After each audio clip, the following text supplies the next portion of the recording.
So when you want to get serious and actually use a high-performance muscle car in track days, drive it aggressively and really beat them up, you need to have parts that are designed to really perform well, but not just look cool. And C&R Racing has a whole repertoire of cool stuff to put newer technology into vintage muscle cars so you can really beat them up. Am I right, Jeff? You're 100% correct. It's for the true enthusiast. Now, I'm looking around the display here, and the first thing that caught my eye is this center section. What are we looking at here? What we're looking at here is our 9-inch rear gear that's got the internal pump driven off the pinion, and it takes the fluid out, runs it into an external cooler, and then it splashes right on top of the ring gear through the back cover.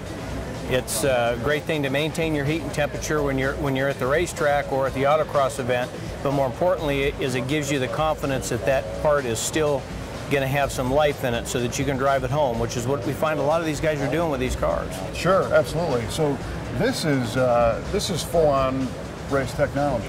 This is just as you would see it in a Cup car. In fact, we won Martinsville with a setup identical to this. And tell me about the extra things you need on the outside of this to make the rest of the system work.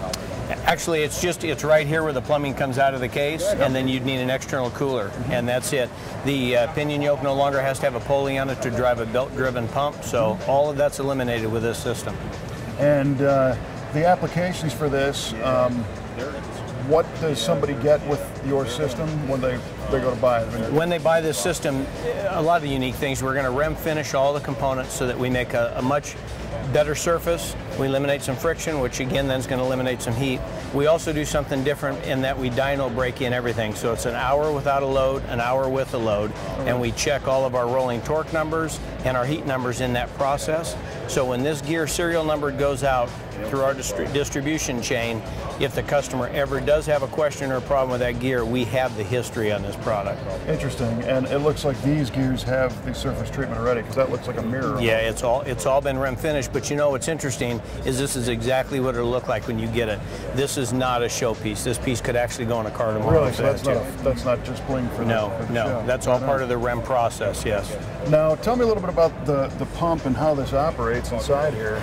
The pinion has an EDM we EDM a hex into the end of the pinion. Okay. So there's two gears in the pump. One's got a shaft on it that matches to that hex, and that's what drives it. There's two wear plates inside, so that should you ingest anything in our pump, it's not going to destroy the entire housing, the aluminum housing. It shall scar the wear plates. Wear plates are disposable. Oh, really? Yeah. Interesting. Okay. And then it's also it's pressure relief regulated as well. So in NASCAR, when they go to Daytona and such, they don't need as much volume. So we actually put a different spring in. When they go to Martinsville or a road course, we tune it for that as well. Okay, now the tunability for the racetrack is interesting, but what about a car that's going to get driven every day on the street? We would pick something that would be conducive for how they're going to use the car, and it would be a one setting. So the customer's not going to have to tune this as he is, doing his daily duties. So. Gotcha. Very cool. Do we have any idea on what a price point is yet? Price point full on with everything that we can offer with this and our dyno service would be in a retail price point of about $3,500. Yeah, that's not bad.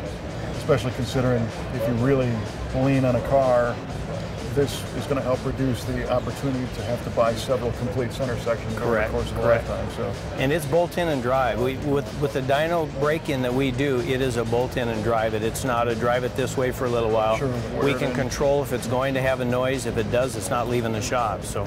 Right on. And once this is assembled, you'd never tell outside of this fitting back here, huh? That's correct. Yeah, that's correct. Pretty cool. Yep. Well, we're talking about keeping temperatures down. You guys also have a big line of cooling products for not only the engine, but oil systems, other fluids. I mean, what are we looking at? We're looking at a lot of different things. And if we go here, for instance, this is our LS package for a first-gen Camaro. The key to our stuff is we also want it to bolt into the original placement. So we're using our core that's been on racetrack tested, all right? And then in this case, we have an engine oil cooler that goes in tank, and we also have a power steering cooler that goes in tank. And the beauty of the power steering cooler, again, in the autocross, depending on how many people have entered the event, if you go repeatedly, you won't have that steering fade. Yeah. And from the engine oil cooler standpoint, you're not competing with very limited space in the front of a car for another external cooler. Sure. And we'll see about an 80-degree difference in this system rather than one that's competing for some air up front. What I think is cool is that we now have to pay attention to this stuff because these cars are getting driven hard. And people are building, you know, the LS swap conversions, and they're using them. And it used to be, you know, only race cars had oil temperature gauges, and only hardcore people had to monitor that. But now, the parts and the cars and the motors and the power levels and the tracks are available to where you kind of got to be on top of this.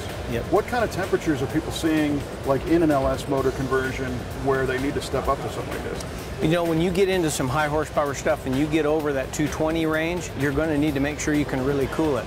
Our fuels that we have to burn today are going to, they're less efficient. And so we're actually getting some heat just from the fuels we have to burn. So wow. The challenges have gotten a little bit more. A lot of our LS motors, people don't need to be afraid of a 200-degree running temperature anymore. You know what I mean? Right. They run but when they get hotter. to 220 and you get oil that's in that 270 range, 280 range, you want to start making sure it's kept cool. Now, by adding all these additional coolers to the radiator, is this impeding the performance of the radiator for engine cooling, or does it work with it, or what do we think? What you would think is, okay, I've got hot water and you want me to cool another medium. And it just doesn't work that way. It's the delta difference in the two mediums is actually more conducive this way. So we won't see a measurable difference on somebody's gauge as to water temperature because they place that cooler inside. What about kind of the temperature variance and the hysteresis of everything going up and down? Is it more stable with coupling these into a radiator? Are we seeing more stable engine oil temperatures and not spiking hot cold? Yeah, you will, because you're with an air cooler, actually movement is your key factor. And what most people did when they put an air cooled system on for the oil is they never put a fan behind it. The radiator had a fan, but that particular cooler didn't. Right. So you actually saw a temperature increase in your oil in a slower speed application, and that in itself could affect your water temp as well, sure. even without something internal. Oil temperature, if it gets a little excessive, will drive water temp. So yeah, very interesting. And so far, this piece right here is first gen F-body. What are some of the other applications you have, or where you're going? We've got second gen. We go all the way to fifth, which is what our bottom piece is here, and this is for a 1,000 horsepower fifth gen car. Nice. But again, the key to this now bolts right in. Yeah. It uses all the factory mounts, condenser bolts to the front. We're doing a lot of Chevelle. There's a big Chevelle moving, early Chevelle stuff. Sure, it's and we're really going after that. Yeah. That's really a big focus for us as well. Well, now tell me a little bit about C&R. What if I don't have an F-body and I've got some kind of custom design or application? Is that something you guys get into? Or? Yeah, custom's really what this company was all about. Obviously in racing, that is a custom piece every time you're doing it. Mm-hmm. So custom radiators have been our big thing. And we just realized that this market, I like to say this market's no longer static. These cars are not all going to go get put in a trailer to leave here. These cars are going to drive out of here. Big event tomorrow that's going to cause people to drive from this show.